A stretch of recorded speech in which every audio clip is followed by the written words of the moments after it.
Hi guys, welcome to another section of Learning with Prepclass. I am tutor Chima, and in today's section we are going to be solving past questions on chemistry Jamb for the year 2018. In today's section we are going to be looking at questions number 31 to 35, because in the previous section we looked at questions 26 to 30. So today we'll be looking at questions 31 to 35. Alright guys, before we proceed, do not forget to subscribe to our YouTube channel, like our videos. If you look below there, you see a notification bell. I advise you to activate it and put it on. When you do so, you will be the first to always be notified whenever we have a content like this on YouTube. You can do well to drop one or two comments on our comment section box. A comment can be a question, maybe in an area you want me to explain more. Just go ahead and drop one or two questions. You can be kind enough to share our videos so that we always have as much views as possible. Alright guys, without wasting your time, let us go straight to the business of today. So I said we're going to be solving past questions on Jamb chemistry for the year 2018, and we're looking at questions 31 to 35. 31 says, a substance that is used as a ripening agent for fruits is it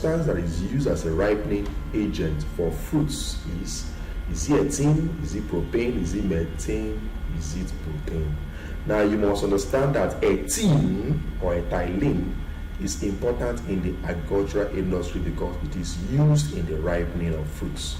So out of all these hydrocarbons mentioned here, the one that is important in the ripening of fruits or in the agricultural industries that we use to boost or increase the ripening of fruit is ethene. You can also call it ethylene.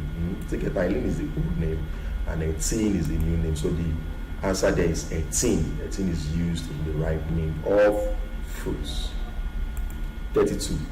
The sulfide, which is insoluble in dilute hydrochloric acid, is the sulfide, which is insoluble in dilute hydrochloric acid, is it iron 2 sulfide? Is it copper 2 sulfide? Is it zinc sulfide? Is it sodium sulfide? Now look at what I said. I said sulfides like lead 2 sulfide and copper 2 sulfide are insoluble in acidified solutions.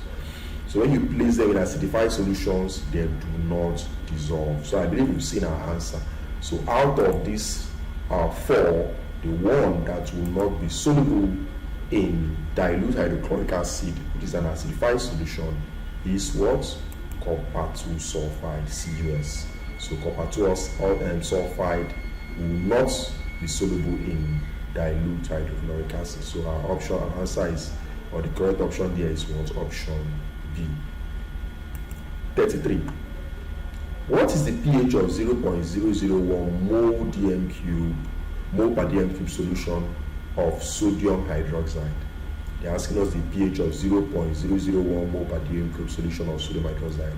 Is it 14? Is it 13? Is it 12? Is it 11? You have to solve it, and this is how you do that.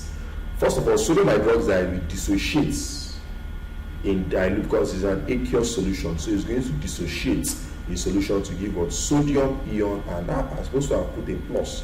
This is supposed to be Na plus OH minus, Na plus OH minus, because this one simply means solid. This Na plus OH minus, I didn't see that, sorry for that. So Na to dissociate to give you sodium ion, Na plus hydroxide or hydroxyl ion, OH minus. So if you look at the mole ratio, this is 1 mole of sodium hydroxide dissociating into 1 mole of sodium ion and 1 mole of hydroxide or hydroxyl ion. So since the hydroxyl ion, the ratio is 1:1, so the concentration of the hydroxyl ion will still be 0.001 mole per dm cube. The concentration of the sodium ion will still be 0.001 mole per dm cube. But we don't need the sodium ion. What we need is what makes this sodium hydroxide to behave as a base, which is the hydroxyl ion. So the hydroxyl ion contains 0.001 mole per dm cube. That's its concentration. So if you convert 0.001 to standard form, you have 10⁻⁻3. This is the hydroxide or hydroxyl ion concentration in sodium hydroxide. Now there's a formula that says that hydrogen ion concentration multiplied by the hydroxyl ion concentration will give you 10 raised to the power minus 14. It is a formula for this fire, pH, pOH, acidity, and alkalinity.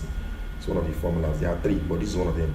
Hydrogen ion concentration times hydroxyl ion concentration will give you 10 raised to the power minus 14. So what's the hydrogen ion concentration? We are looking for the hydrogen ion because they asked us to find the pH. Our plan here is that now there's a formula, the formula that says that pH is defined as the negative logarithm of the hydrogen ion concentration of a substance to the base of 10. The negative logarithm of the hydrogen ion concentration of a substance to the base of 10. So since that's the definition of pH, it simply means that we cannot find pH if we don't know what the hydrogen ion concentration is, since pH is the negative logarithm of H plus, which is hydrogen ion concentration. So we need to use this OH minus to look for the hydrogen ion concentration. So that's what I'm doing here. So OH minus is 10 raised to the power minus 3, that's the concentration, times H plus will give you 10 raised to the power minus 14.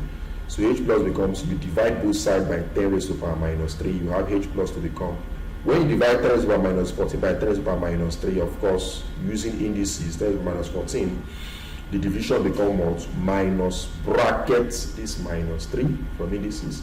So hydrogen ion becomes 10 raised to the minus 14, minus times minus is plus, 14 plus 3 is 10 raised to the power minus 11. So the hydrogen ion concentration is 10 raised to the power minus 11. So now that we've gotten the hydrogen ion concentration as 10 raised to the power minus 11 mole per dm cube, we can now get the pH of that what? Of this what? Then AOH. You cannot get the pH. So using pH equals the negative logarithm of the hydrogen ion concentration to the base of 10.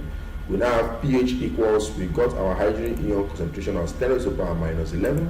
So pH equal becomes minus log 10, 10 raised to the power minus 11. So pH becomes minus log 10. I repeated this thing twice. Can you imagine? Minus log 10, 10 raised to the power minus 11. This minus 11 will come over here. And 10 logarithm of 10 to the base of 10 is 1. Logarithm of 10 to the base of 10 is 1. Logarithm of 0 of 1, rather, logarithm of 1, I say logarithm of 1 to the base of 10 is 0. But logarithm of 10 to the base of this 10 is 1. So minus 11 will come here. That gives me minus bracket minus 11 close bracket. Since it's 1, logarithm of 10 to the base of 10 is 1. There is no need of placing the 1 because 11 times 1 is still 11. So minus times minus is plus. And now have 11, so the pH is 11. pH doesn't have a unit, so the answer is what? 11. D is the correct option. So the pH is what? 11. 34. The type of bonding in this is CuNH3 bracket 2 is it coordinates? Is it electrovalent? Is it metallic? Is it covalent? What's the type of bonding here?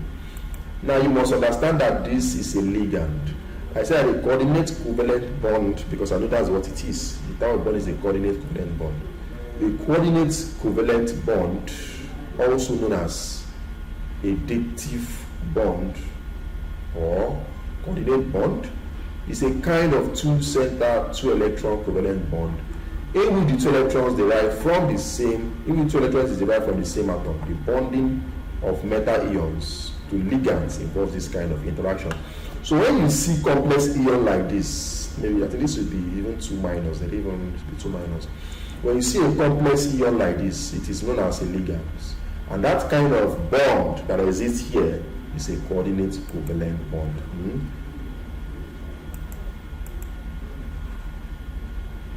So when you see this stuff here, this kind of complex ion here is known as a ligand or ligands. So the type of bond that exists in this kind of compound or ion is a what? Coordinate covalent bond. So the correct answer there is coordinate covalent bond or coordinate bond. Whichever one. 35. Which of the following is an example of a chemical change? Very simple question. Which of the following is an example of a chemical change? Is it dissolution of salt in water? Is it rusting of iron? Is it melting of ice? Is it separating a mixture by distillation? Now let us see. So you see that all of the following are physical changes except rusting of iron. Dissolution of salt in water, the salt can be recovered by evaporation. Melting of ice, freeze the ice back, it will go back to its solid state. Separating a mixture by distillation, combine the liquids back, they'll go back to what they are. But rusting of iron, you cannot just easily reverse the process like that to ordinary iron. It's not possible unless you now use a chemical process, maybe like extraction or electrolysis or so. So because of that, rusting of iron is the answer. Now look at what I explained here. I said all the following are physical processes / changes which can all be reversible except rusting of iron. Rusting of iron is a chemical change because it cannot be reversed by physical process. So rusting of iron cannot be reversed by physical process, so of course it is a chemical change. So the answer there is what? Rusting of iron. Alright guys, we've come to the end of today's section of Learning with Prep Class where we looked at past questions on Jamb 2018. We solved questions 31 to 35. Below here you will see a link. I urge you to type this link on your browser, load it. When you do so, it's going to take you straight to our WhatsApp group. When you join us on WhatsApp, you'll be getting updates, you'll be getting infos on this kind of content or the latest content we have on our channel. That will be very entertaining, educating, and engaging. So till I see you once again, or till you watch my video or our videos once again, I still remain Tutor Chima, Prep Class Tutor Chemistry. Bye, and do stay safe.